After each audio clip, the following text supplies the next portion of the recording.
Amém, queridos? Então é isso. E hoje nós estamos na nossa campanha, né?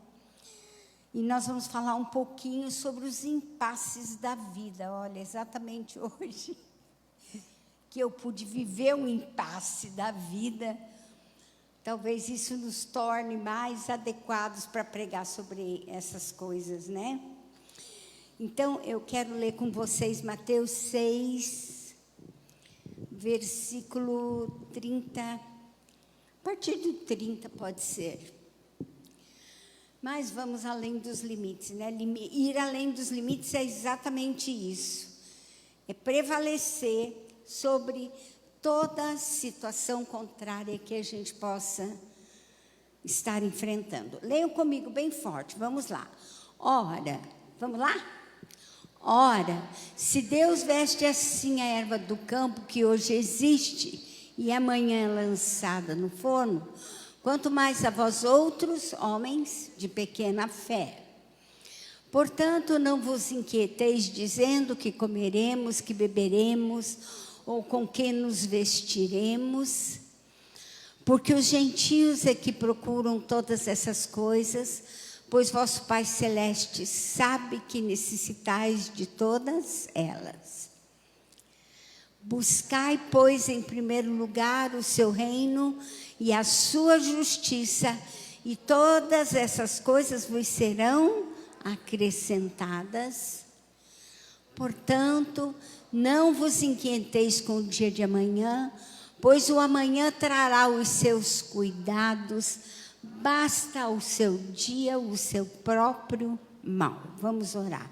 Espírito Santo, queremos receber agora do céu a palavra poderosa que vai nos ensinar a viver de uma maneira adequada nessa terra, nesse mundo. Ajuda-nos, Senhor, agora. Fortalece-nos, fortalece nossas vidas, fortalece a igreja, fortalece essa cidade, fortalece a nossa nação. Nós sabemos, Pai, que Tu és o Deus vivo, todo-poderoso, que Tua vontade é soberana e nenhum fio do cabelo da nossa cabeça cai sem a Tua permissão. Por isso, nessa noite, dobramos nossa vida diante do Teu altar, nos humilhamos e declaramos que a melhor sensação que nós podemos ter nessa vida é que nós somos filhos de Deus, é que nós somos filhos da Tua eternidade, porque Tu és nosso Pai e Tu és eterno, e o Senhor gerou em nós um Espírito que é eterno, e a nossa vida na Tua presença nos conduz a uma eternidade junto contigo, em perfeita e absoluta segurança. Obrigado, Senhor, porque podemos caminhar nessa terra seguros do Teu amor, da Tua justiça, da Tua graça, do Teu poder que nos leva. Dá-nos a palavra, fortalece nossos corações nessa noite, em nome de Jesus Cristo. Amém? Muito bem, queridos, podem sentar. Então, nós vamos falar um pouquinho exatamente sobre a situação dos impasses desta vida, né? Por isso que essa palavra que nós acabamos de ler, Deus traz para nós uma palavra de confiança, né? Quando ele diz, não se inquiete com o dia de amanhã, né? Dizendo o que vamos comer, o que vamos beber, como é que vamos nos vestir. O nosso Pai Celeste sabe e cuida de nós. Então, a melhor coisa que pode acontecer na nossa vida é nós sabermos que nós somos filhos de quem? De Deus. Por quê? Porque os impasses, eles fazem parte da história da vida da humanidade. né? E eles têm, impasses quer dizer coisas inesperadas, né? Coisas que você não gostaria de viver, coisas que você não gostaria de passar, coisas que interrompem determinados planos e projetos que você elaborou. Então, isso é impasse. São resistências. E agora, eles nascem, eles têm origem, né? Eles nascem de determinadas origens. Então, a primeira origem do impasse na nossa vida é o conflito com a nossa missão.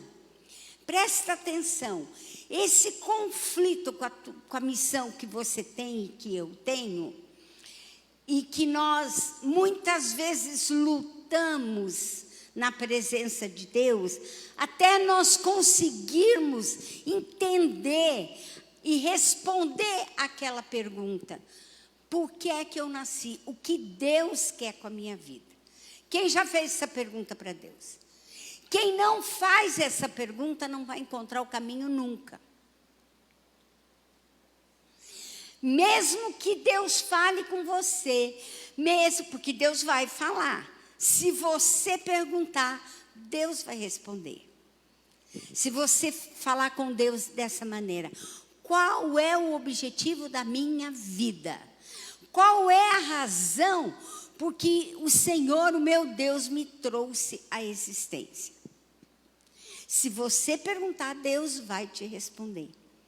E mesmo que você não reaja segundo a resposta de Deus, mas como assim?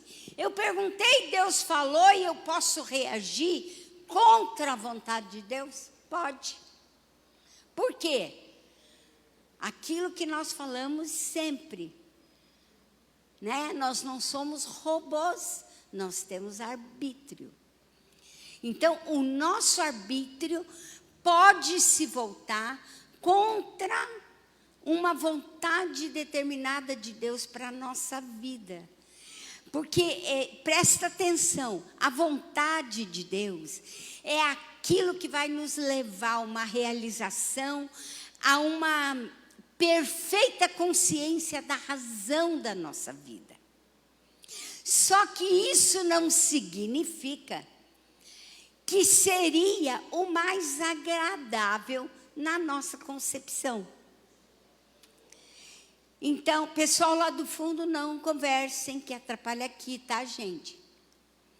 Então, presta atenção. O que pode acontecer? É exatamente isso. Eu não me concentro, porque, embora Deus deseje algo, eu saiba que é o melhor, mas muitas vezes, né, o coração que é enganoso pende para outro caminho. O bom é que existe a misericórdia de Deus e que leva você a voltar e a retornar para o projeto de Deus. A história do filho pródigo. Quem já leu a história do filho pródigo na Bíblia? Né? Chegou para o pai e falou: me dá todo o meu dinheiro, minha posse, porque eu quero gastar do jeito que eu quero. Você que construiu, mas eu tenho direito para a herança.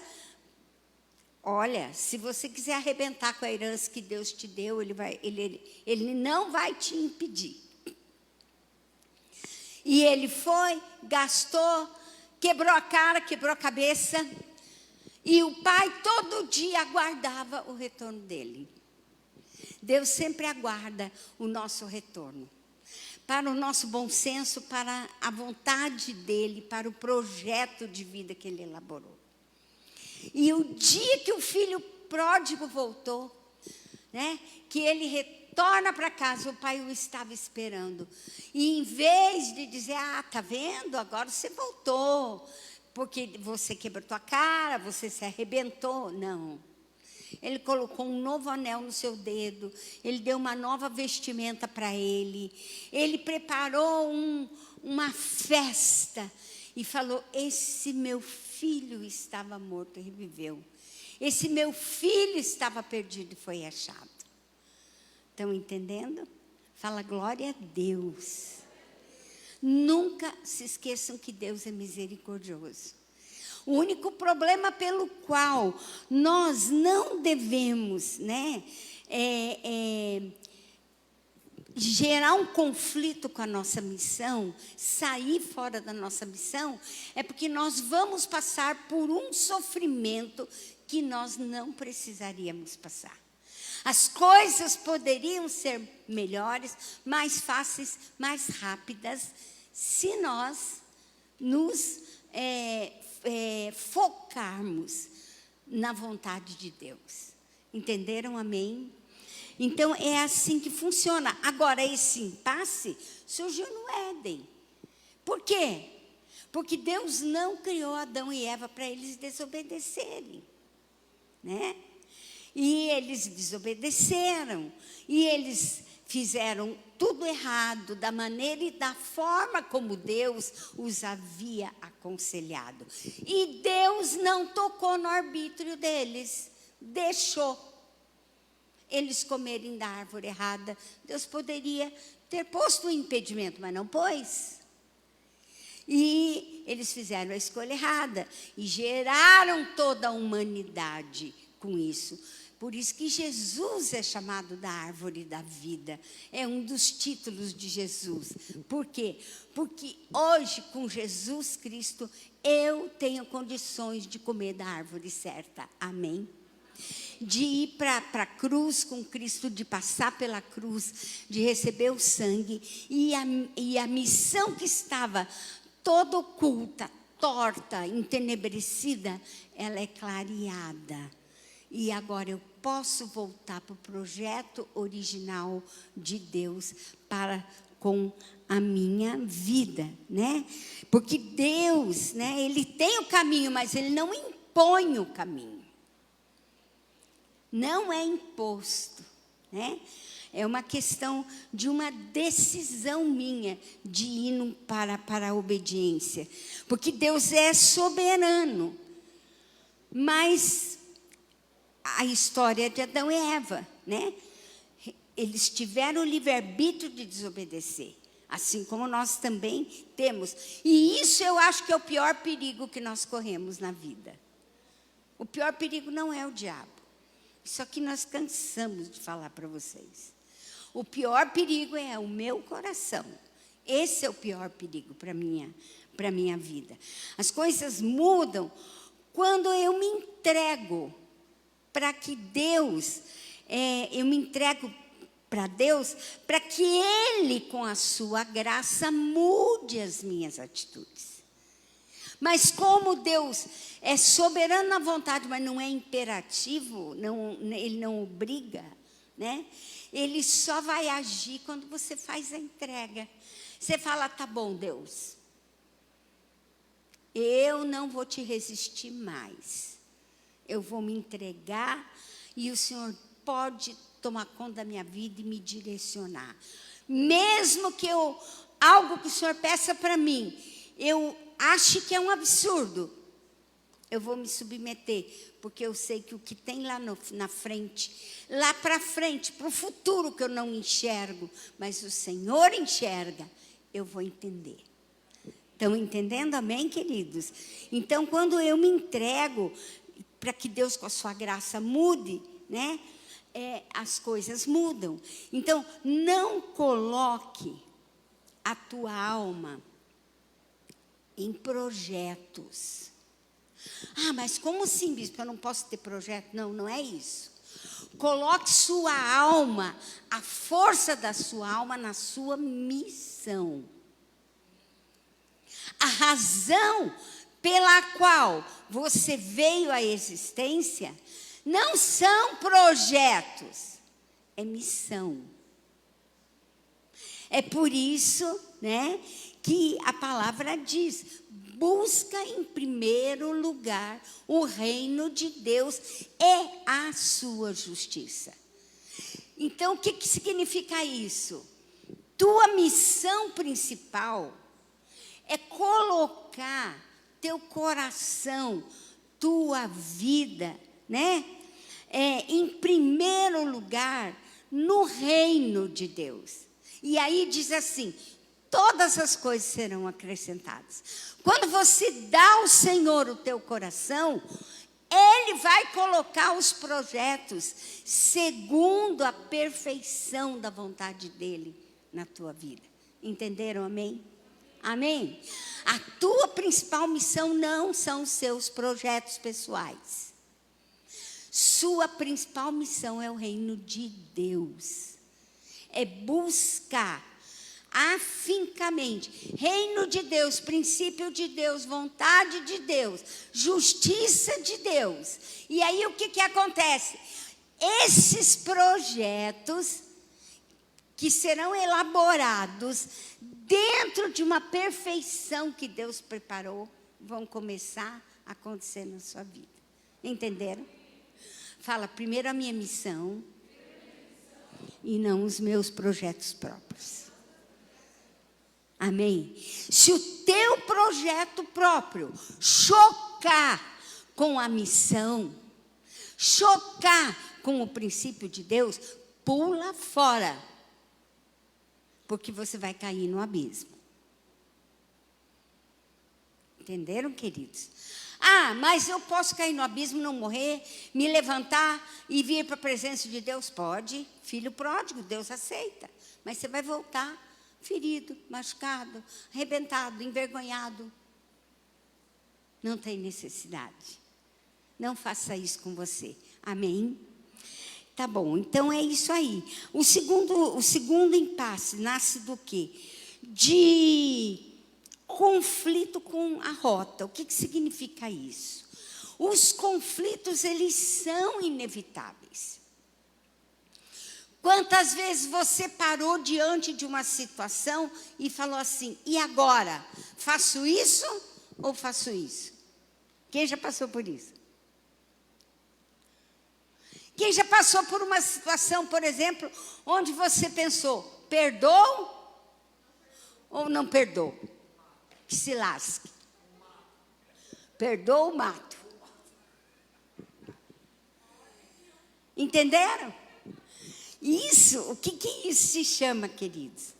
Isso se chama um conflito com a rota. Aí, segundo o que você vai decidir, ou você entra na missão, ou você entra no projeto próprio. Como que eu entro na missão? Já falei. Primeiro o reino de Deus, princípio de Deus, justiça de Deus. Amém? Quando o teu julgamento entra por aí vai funcionar, né? O conflito, né, com a rota, porque as coisas estavam. Volta e meia eu converso com pessoas e dizem assim: meu Deus, estava tudo caminhando. Parecia tudo reto. De repente, deu um vendaval. E o que aconteceu? Mudou completamente a rota da minha vida. E isso gera o quê? Um conflito interior muito forte, né? Então, eles são inevitáveis. E na hora do conflito, você não pode tomar uma decisão precipitada. Primeiro, queridos, quais são as qualidades necessárias para você enfrentar um conflito?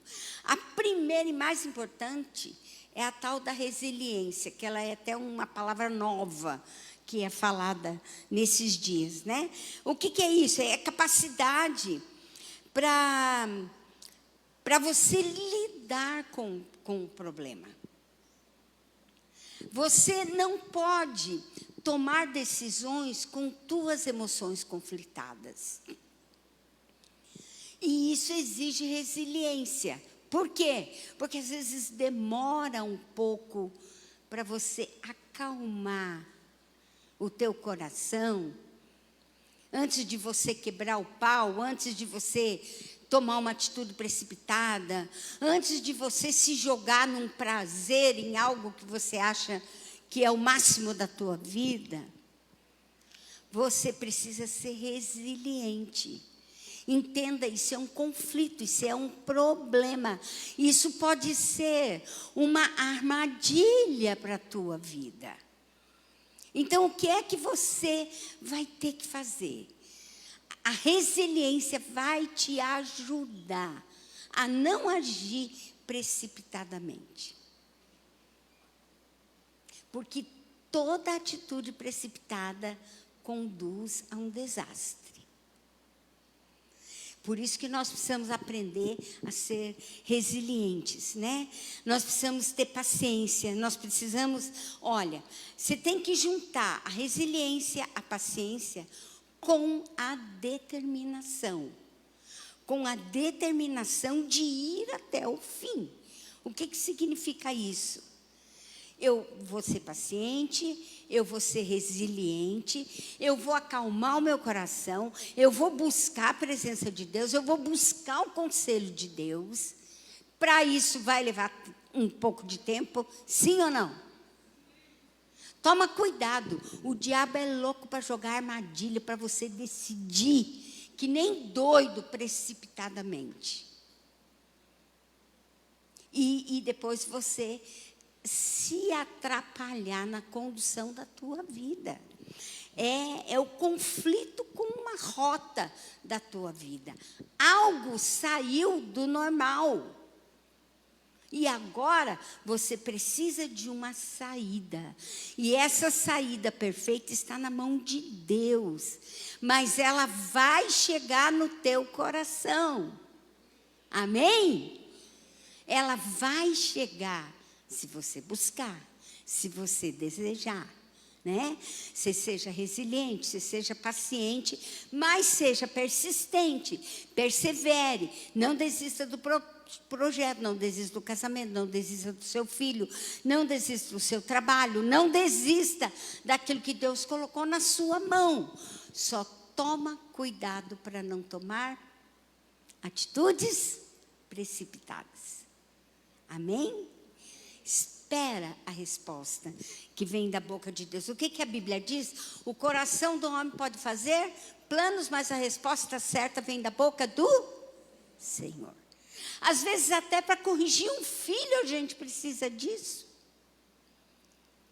Quantas vezes em momento de conflito com a rota na educação dos meus filhos, eu tive que parar e mandar um recado para o céu e falar: Deus, o que eu faço agora?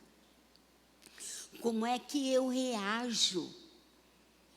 Como é que atitude eu vou tomar para ter um resultado adequado? Entenderam, queridos? Amém? Então, é isso aí, né?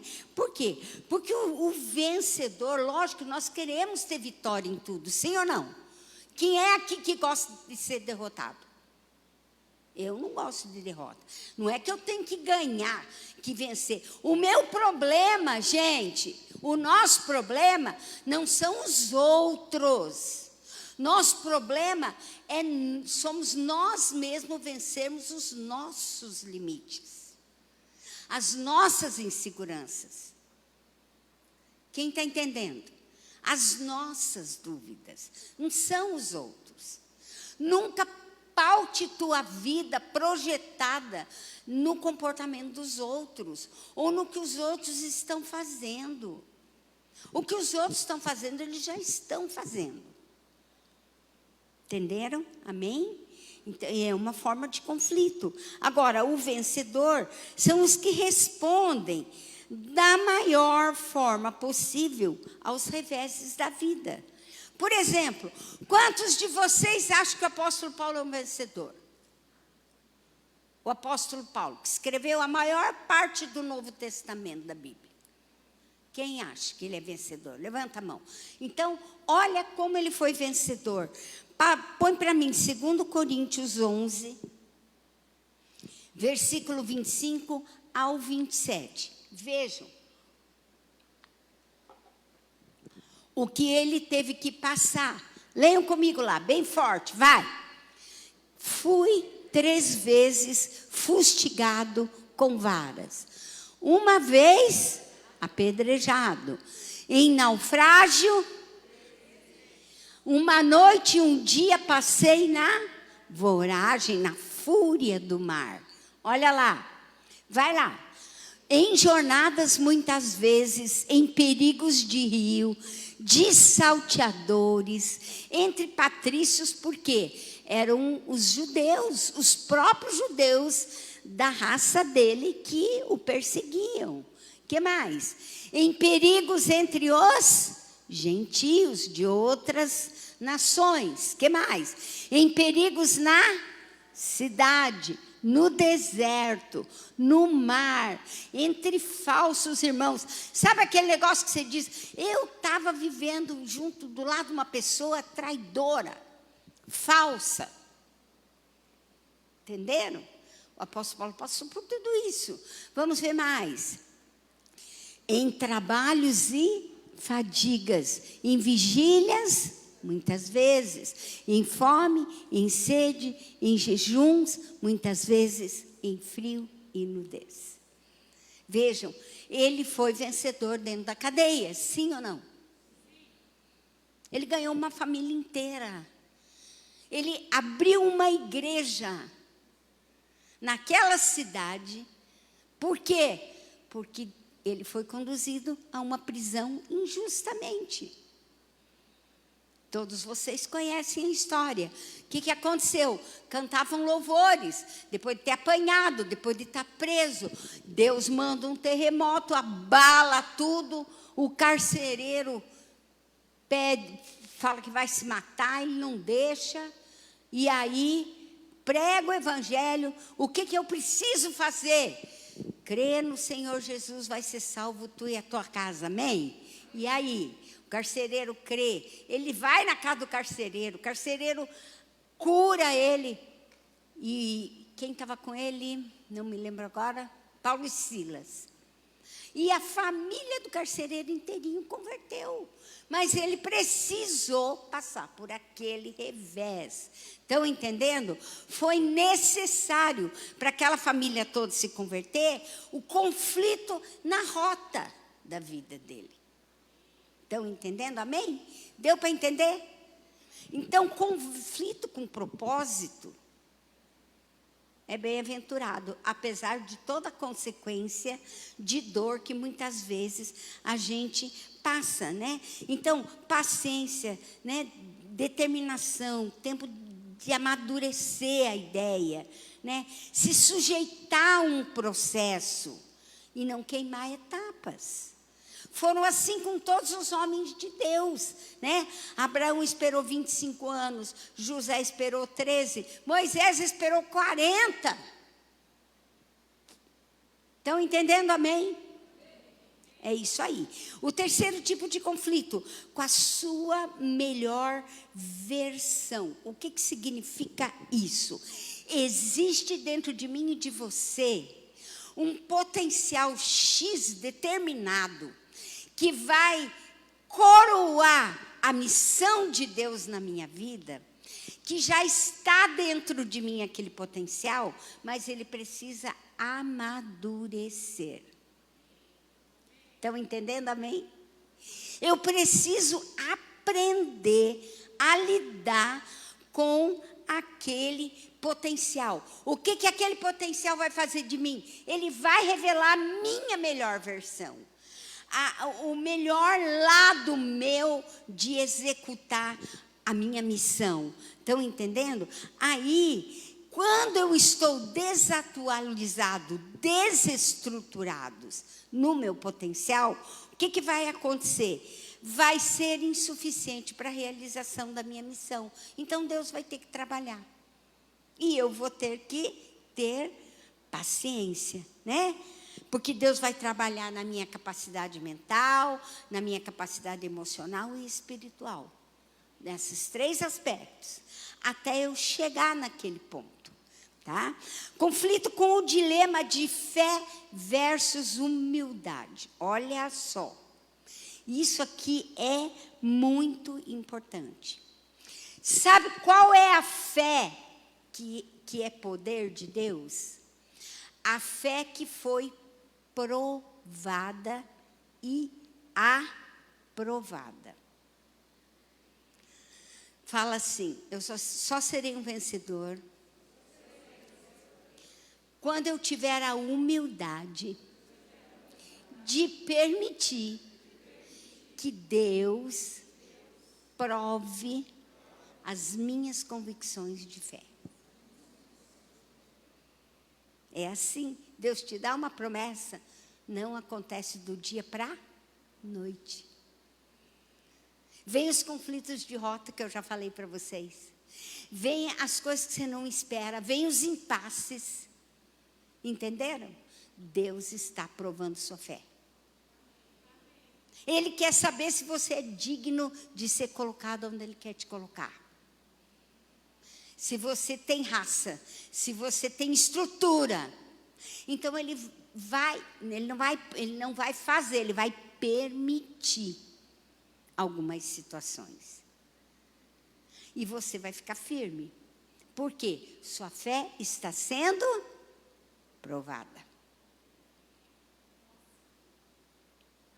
Está dando para entender? Porque eu já falei para vocês, quando Deus falou para mim que tinha ministério, eu achei que ia acontecer no ano seguinte. Não foi assim. 9 anos orando e jejuando pelo meu marido, e Deus trabalhando comigo. Não era com ele, não, estava trabalhando comigo. Me dando dons, me capacitando, tratando com a minha, aquela tendência minha de impulsividade. Entenderam? E tratando no coração dele também. Quando eu comecei a mudar, ele começou a mudar. Por quê? Porque ele começou a ver o reflexo da minha fé nas minhas atitudes. Quem está entendendo, amém? É assim que funciona. E essas situações nos humilham. Às vezes a gente erra, a gente comete erros, a gente tem que voltar, a gente tem que pedir perdão. Vocês sabiam que pedir perdão ou perdoar é ato de fé? Entenderam? Então, quando a sua fé é provada e aprovada pelas circunstâncias, você vai se tornar a palavra viva de Deus.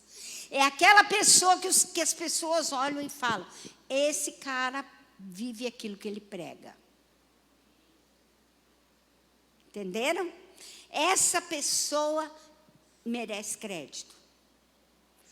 Então, tenha humildade para viver isso. Existe diferença entre a palavra logos, que é a informação. Logos, a palavra de Deus. Mas a palavra rema, ela é específica para a tua vida. O que é uma palavra específica? Aquela que Jesus deu para Pedro. Lembra? No alto mar, quem lembra? Jesus dormindo lá no convés do barco, do navio. E o mar revoltado. Ah, não foi esse. Estou confundindo aqui. Foi aquela vez que eles foram para o mar da Galileia e Jesus foi depois andando sobre o mar. Jesus foi andando no mar. E quando chegou perto, eles ficaram apavorados. Oh, é um fantasma, é isso, aquilo. Ele: não, sou eu. E Pedro: é o Senhor. De repente, Pedro fala assim: se tu és o Senhor, permita que eu vá andando sobre as águas também. E aí, Jesus deu uma palavra rema para ele, específica. Ele falou assim: pode vir, Pedro. Pode vir. Você não vai afundar. Entenderam? Quem andou sobre o mar? Pedro ou todos os discípulos? Por que foi só Pedro? Porque a palavra rema foi só para ele. E a fé dele foi provada. Quando? Quando ele tirou os olhos de Jesus e olhou para o mar e o vento revolto. Começou a afundar. Então, olha que interessante que é a aprovação da sua fé em confronto com uma palavra rema de Deus. Uma promessa específica que Deus te dá. e aquela promessa vai ser provada. Ela foi rema. Deus deu a promessa para você. Amém? Ele deu, Ele é fiel. Agora Ele precisa confirmar a tua fé. Ele vai provar a tua fé. Entenderam, queridos? Ele vai provar com circunstâncias, Ele vai permitir. E onde é que você vai ter vitória? Não olhe a circunstância. Fique com os olhos fixos no autor da palavra rema que veio para a tua vida. Amém? É assim que vocês vão prevalecer. Tá bom, queridos? O que mais? Vamos lá. O conflito quanto a pontos, né? Pontos de inflexão. Presta atenção. Você precisa tomar uma decisão. Ou você vai ser o protagonista, ou você vai ser apenas um coadjuvante da sua vida. O protagonista é aquele que diz assim: a promessa de Deus para mim é isso, com relação ao meu trabalho, ao meu casamento, à minha família, ao meu ministério. A palavra de Deus é essa. E eu vou fazer, porque outra pessoa não vai fazer aquilo que Deus colocou na minha mão. Esse é o protagonista. O que o protagonista faz? Ele vai, ele enfrenta a circunstância, ele faz, ele luta, ele suporta a fé provada, ele prevalece e ele se torna um vencedor. Agora, se você é coadjuvante, você não tem propósito.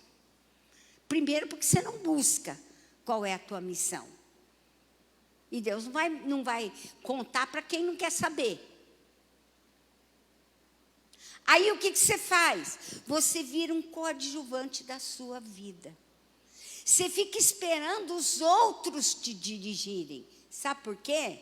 Porque quem é dirigido pelos outros, ele tem a desculpa para não ser responsável pela sua própria vida. Então, quando não dá certo, o que ele vai falar? A culpa não foi minha. Deu para entender?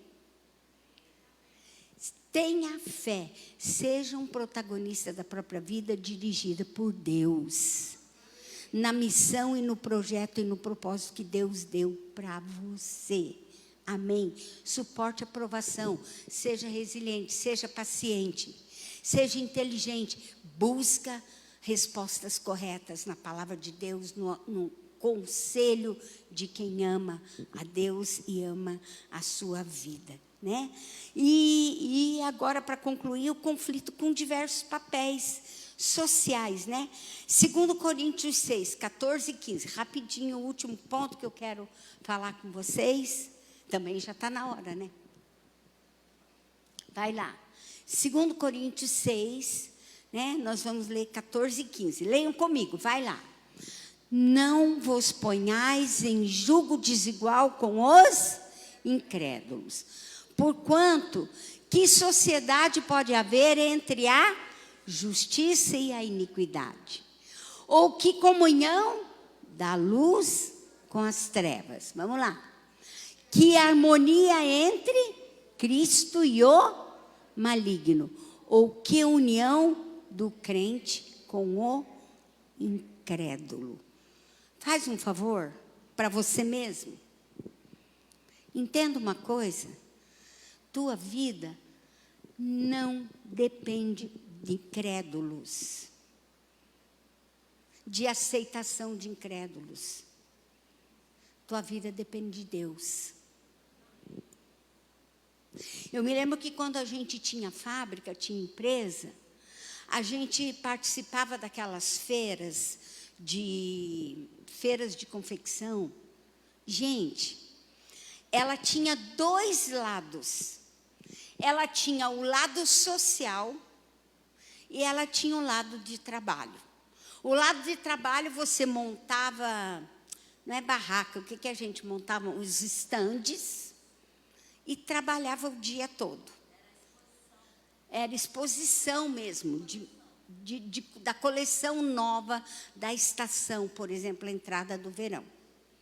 Agora, é lógico, paralelamente, corriam as folias. Estão entendendo? O que eram as folias? Eram as bebedeiras. O que eram as folias? Eram os envolvimentos. Entenderam? Aquelas meninas lindas, assim, que eram modelo, se envolvendo com os caras, dono de empresa, com clientes, com favores. Entenderam? E a minha empresa, a nossa empresa, nunca entrou nesse lado, nunca. Era uma das que mais vendia, mas a gente focava em Deus. Nosso condutor era Deus. E muitas vezes a gente era tentado no seguinte: pô, velhinha, olha, vai ser um big de um jantar, vai ter um monte de comprador lá, como é que vocês não vão? Nós não vamos. Porque nós não precisamos disso. Nós não queremos vender nossa vida, nós queremos vender a mercadoria que nós produzimos. Estão entendendo, queridos? É exatamente isso que a palavra ali está falando.